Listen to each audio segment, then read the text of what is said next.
Also, something to the effect of, okay, and for the Republicans who didn't vote for it but are still asking me for things for your districts, we're going to get that done too because I'm the president of all people. That was an interesting moment. Yeah, and this is where, you know, at the beginning of the speech, he saluted Kevin McCarthy on winning the speakership, applauded Mitch McConnell for being the longest leader in Senate history. That's significant there. He talked about the Brent Spence Bridge that runs between Northern Kentucky and Cincinnati. He was just there a few days ago. That's important. You know, so he was kind of, you know, touting the infrastructure bill and the CHIPS bill, you know, dealing with semiconductors, those types of things.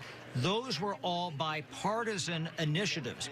And if the president is able to thread a needle, much like he did in the last Congress, with some Republicans, he's going to have an awful lot of vocal opponents on the Republican side of the aisle the next couple of years. He might be able to get something done, but that's going to be much more challenging in this Congress. And that's where people are looking at, you know, just funding the government, maybe raising the debt ceiling. That might be all they're able to do on a big bipartisan basis, and probably not big, frankly, at least get that coalition together.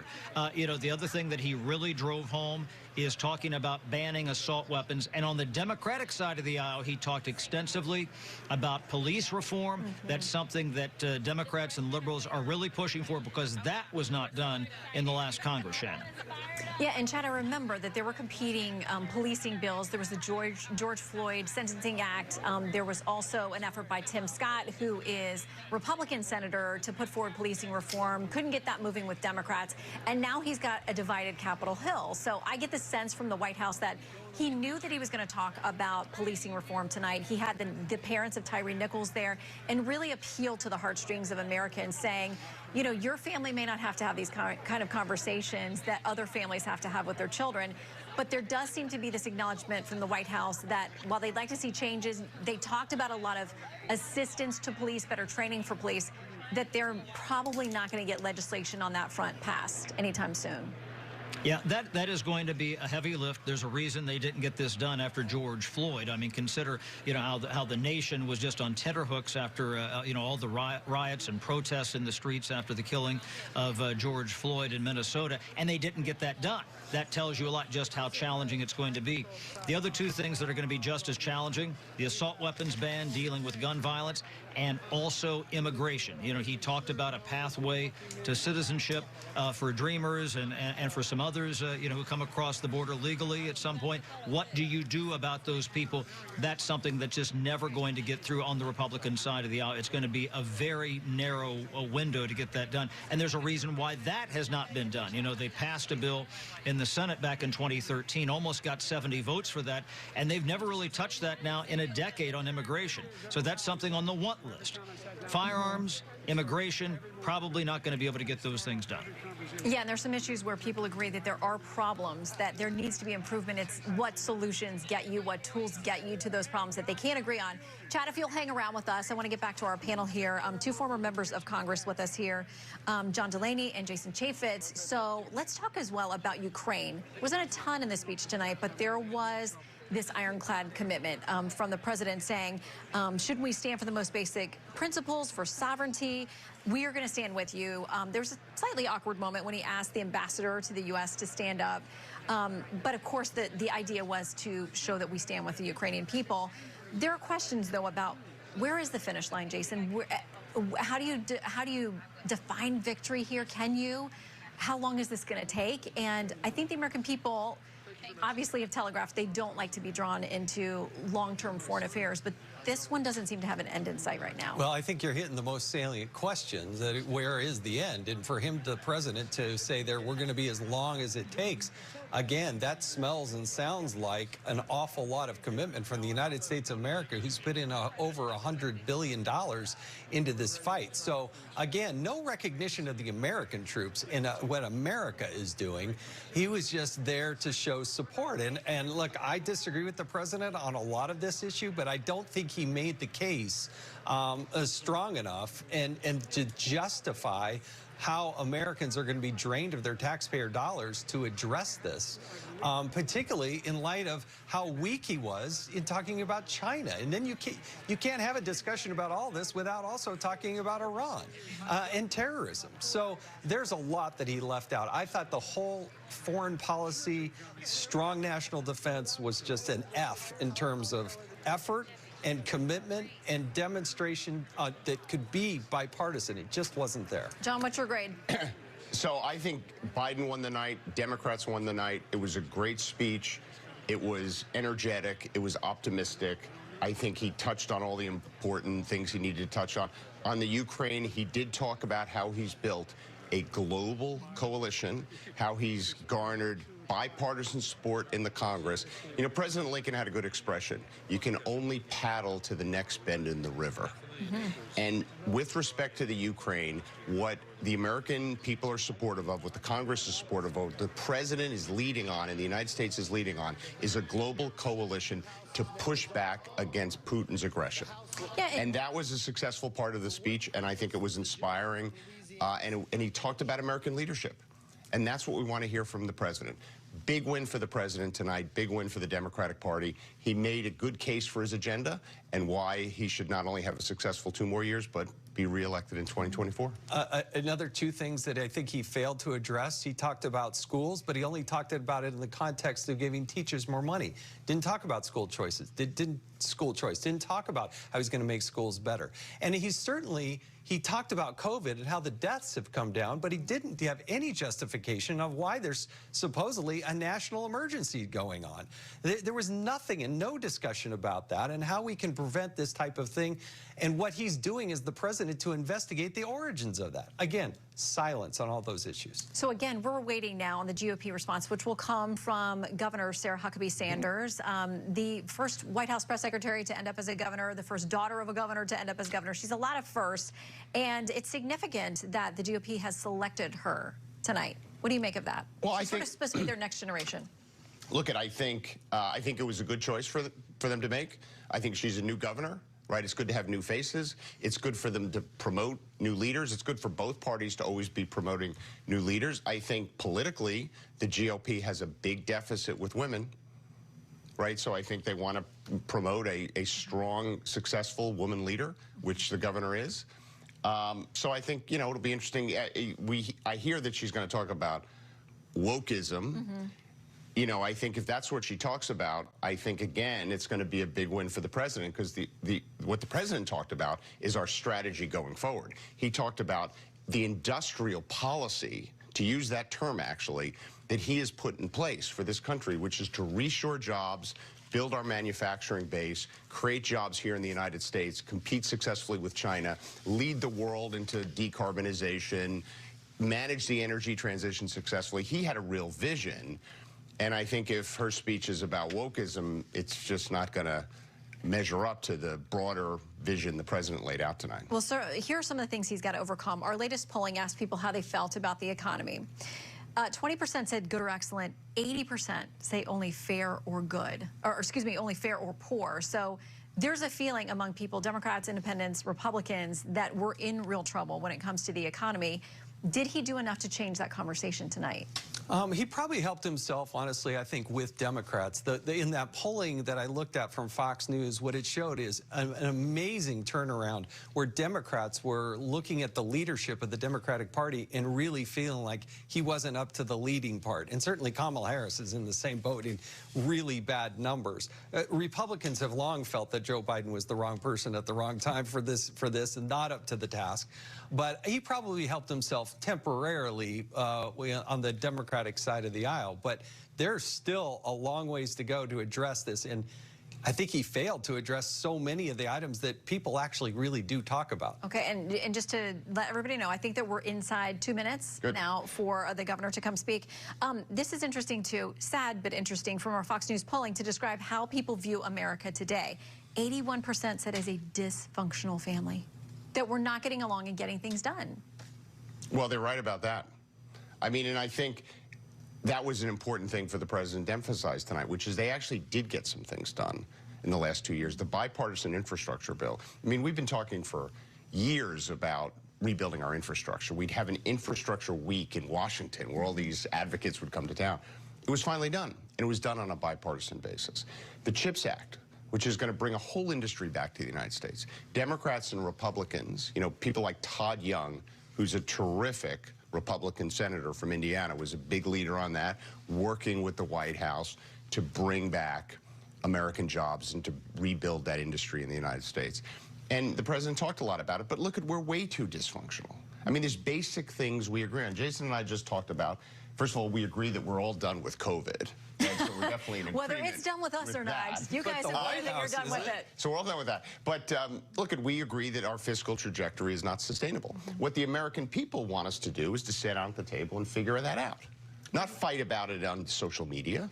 Quick final word, Jason. Well, I agree, but it requires the president to introduce a budget. Last year, the Democrats didn't even pretend to do a budget. They just went to an omnibus. And then you wonder why, since the passing of the 1972 Budget Act, only one time in history did they actually do it through regular order, start to finish. Guess what? That's the one time that it actually balanced. So we better get our house in order, and we better figure out how to balance. You're not going to balance it in the first year, but you got to do it in the 10-year window. 90% of the deficit was here when the president, the debt was here when the... We take it now to Arkansas. I'm Sarah Huckabee Sanders. Being a mom to 3 young children taught me not to believe every story I hear. So forgive me for not believing much of anything I heard tonight from President Biden. From out-of-control inflation and violent crime to the dangerous border crisis and threat from China. Biden and the Democrats have failed you. They know it, and you know it. And it's time for a change. Tonight, let us reaffirm our commitment to a timeless American idea that government exists not to rule the people, but to serve the people. Democrats want to rule us with more government control, but that's not who we are. America is the greatest country the world has ever known because we're the freest country the world has ever known, with a people who are strong and resilient. 5 months ago, I was diagnosed with thyroid cancer. It was a hard time for our family, particularly our kids, Scarlett, Huck, and George. But we kept our faith and persevered. Thanks to exceptional doctors here in Arkansas, a successful surgery, and the grace of God, I am cancer-free. Through it all, I couldn't help but think about my mom. She was 20 years old and in her first year of marriage when she was diagnosed with spinal cancer. The doctors told her she might not live, and if she did live, they said she'd never walk again. And if she did walk, she'd definitely never have children. The daughter she was told she'd never have was just sworn in as the new governor of Arkansas and is speaking to you tonight. Adversity and fear of the unknown can paralyze us, but faith propels us to charge boldly ahead. We can't stand still in the face of great challenges. You and I were put on this earth for such a time as this, to charge boldly ahead. I'll be the first to admit, President Biden and I don't have a lot in common. I'm for freedom, he's for government control. At 40, I'm the youngest governor in the country. And at 80, he's the oldest president in American history. I'm the first woman to lead my state. And he's the first man to surrender his presidency to a woke mob that can't even tell you what a woman is. In the radical left's America, Washington taxes you and lights your hard-earned money on fire. But you get crushed with high gas prices, empty grocery shelves, and our children are taught to hate one another on account of their race, but not to love one another or our great country. Whether Joe Biden believes this madness or is simply too weak to resist it, his administration has been completely hijacked by the radical left. The dividing line in America is no longer between right or left. The choice is between normal or crazy. It's time for a new generation of Republican leadership. Upon taking office just a few weeks ago, I signed executive orders to ban CRT, racism, and indoctrination in our schools, eliminate the use of derogatory term Latinx in our government, repealed COVID orders, and said never again to authoritarian mandates and shutdowns. Americans want common sense from their leaders, but But in Washington, the Biden administration is doubling down on crazy. President Biden inherited the fastest economic recovery on record, the most secure border in history, cheap, abundant, homegrown energy, fast rising wages, a rebuilt military, and a world that was stable and at peace. But over the last 2 years, Democrats destroyed it all. Despite Democrats' trillions in reckless spending and mountains of debt, we now have the worst border crisis in American history.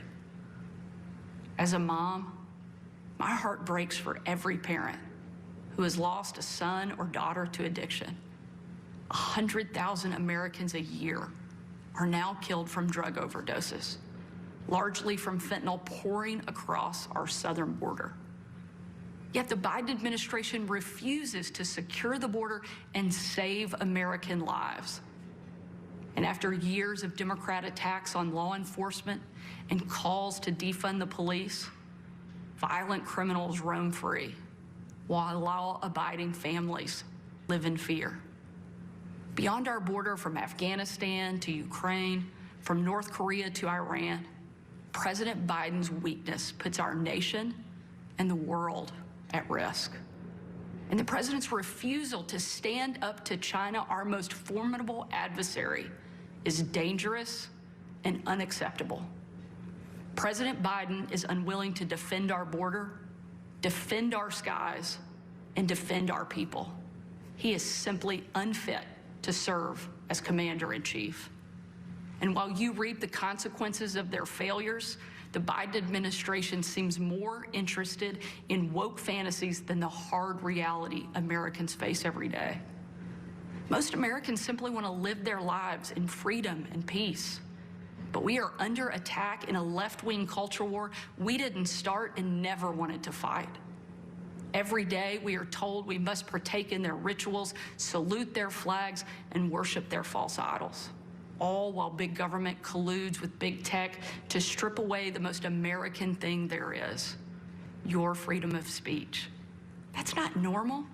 It's crazy, and it's wrong. Make no mistake, Republicans will not surrender this fight. We will lead with courage and do what's right, not what's politically correct or convenient. Republicans believe in an America where strong families thrive in safe communities, where jobs are abundant and paychecks are rising, where the freedom our veterans shed their blood to defend is the birthright of every man, woman, and child. These are the principles Republican governors are fighting for, and in Washington, under the leadership of Senate Republicans and Speaker Kevin McCarthy, we will hold the Biden administration accountable. Down the street from where I sit is my alma mater, Little Rock Central High. As a student there, I will never forget watching my dad, Governor Mike Huckabee, and President Bill Clinton hold the doors open to the Little Rock Nine. Doors that 40 years earlier had been closed to them because they were black. Today, those children once barred from the schoolhouse are now heroes memorialized in bronze at our State House.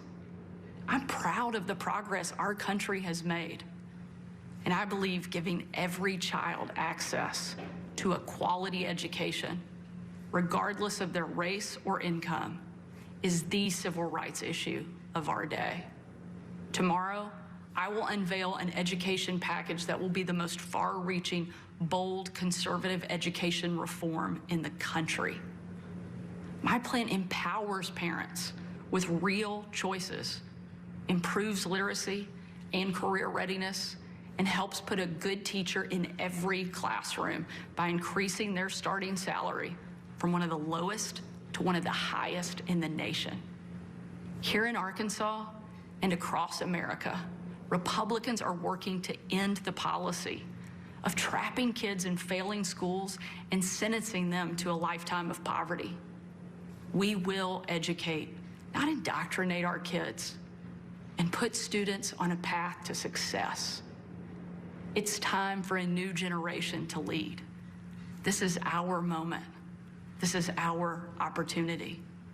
A new generation born in the waning decades of the last century, shaped by economic booms and stock market busts, forged by the triumph of the Cold War and the tragedy of 9/11.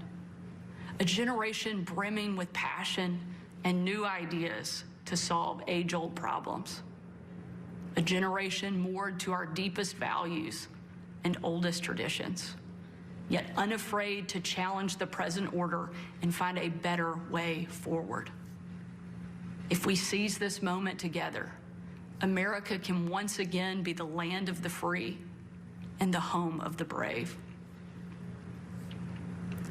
During my 2.5 years at the White House, I traveled on every foreign trip with the president.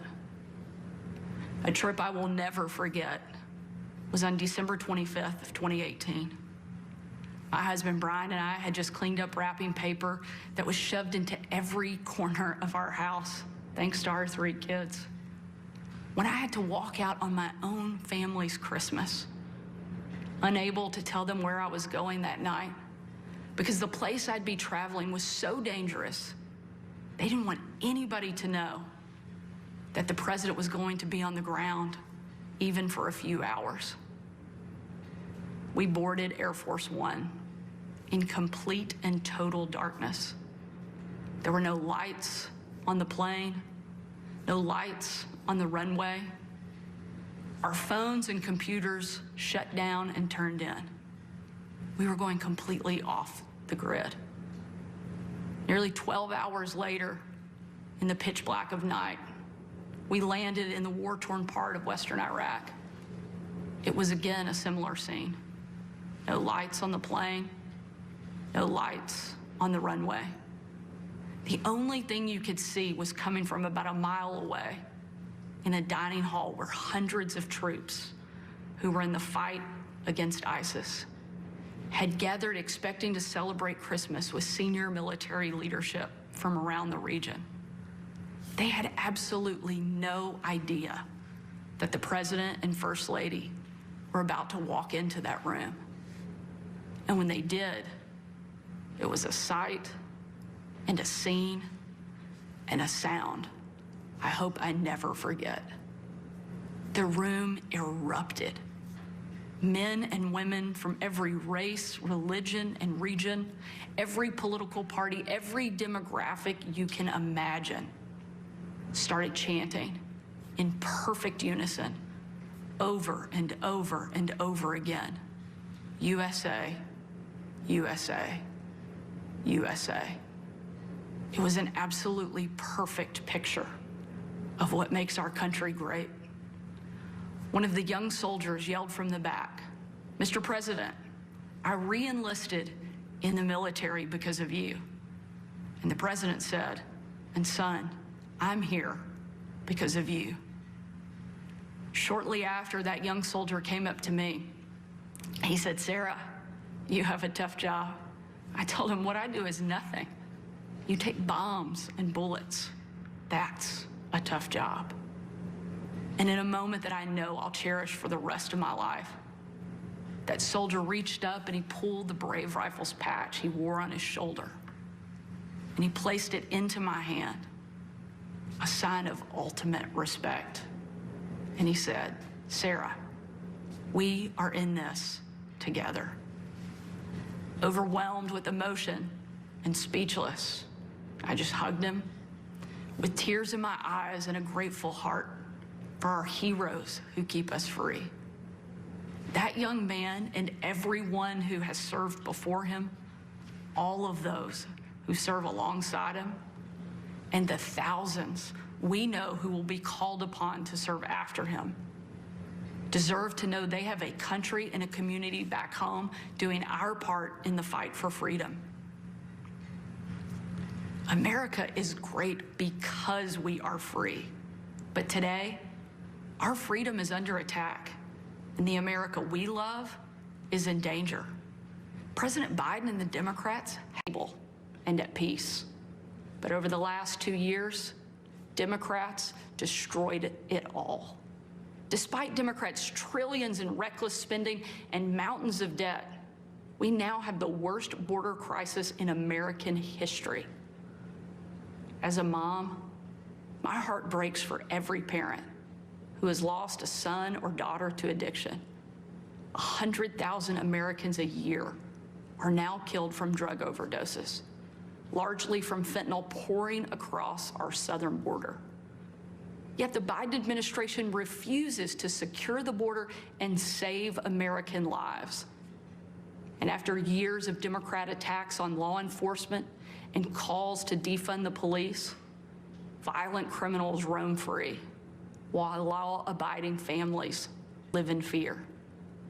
Beyond our border, from Afghanistan to Ukraine, from North Korea to Iran, President Biden's weakness puts our nation and the world at risk. And the president's refusal to stand up to China, our most formidable adversary, is dangerous and unacceptable. President Biden is unwilling to defend our border, defend our skies, and defend our people. He is simply unfit to serve as commander-in-chief.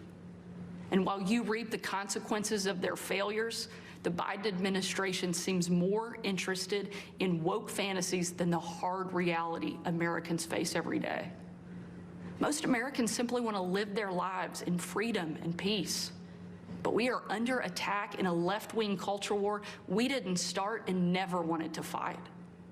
Every day we are told we must partake in their rituals, salute their flags, and worship their false idols, all while big government colludes with big tech to strip away the most American thing there is, your freedom of speech. That's not normal. It's crazy, and it's wrong. Make no mistake, Republicans will not surrender this fight. We will lead with courage and do what's right, not what's politically correct or convenient.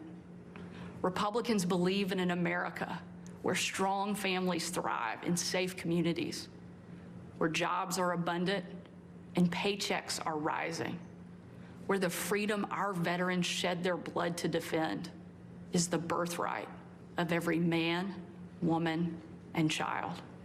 These are the principles Republican governors are fighting for, and in Washington, under the leadership of Senate Republicans and Speaker Kevin McCarthy, we will hold the Biden administration accountable.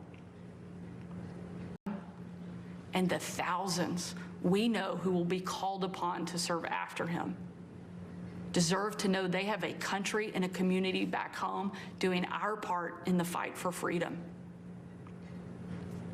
America is great because we are free. But today, our freedom is under attack, and the America we love is in danger. President Biden and the Democrats have failed you, and it's time for a change. A new generation of Republican leaders are stepping up, not to be caretakers of the status quo, but to be change makers for the American people. We know not what the future holds, but we know who holds the future in his hands. And with God as our witness, we will show the world that America is still the place where freedom reigns and liberty will never die. Thank you. God bless you, and God bless America. And now you've heard from both sides, the president and the Republican response. Analysis continues through the night on Fox News Channel. I'll see you again right here this Fox News Sunday on this local Fox station, live from the Super Bowl. Thank you for joining us. I'm Shannon Bremen, Washington on the West Coast. An all-new 911 Lone Star in its entirety begins right now. Good night.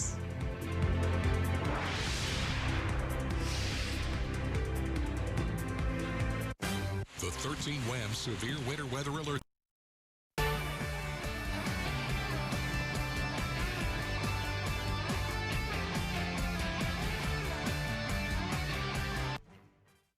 Joel McHale, Animal Control, premieres Thursday, February 16th on Fox.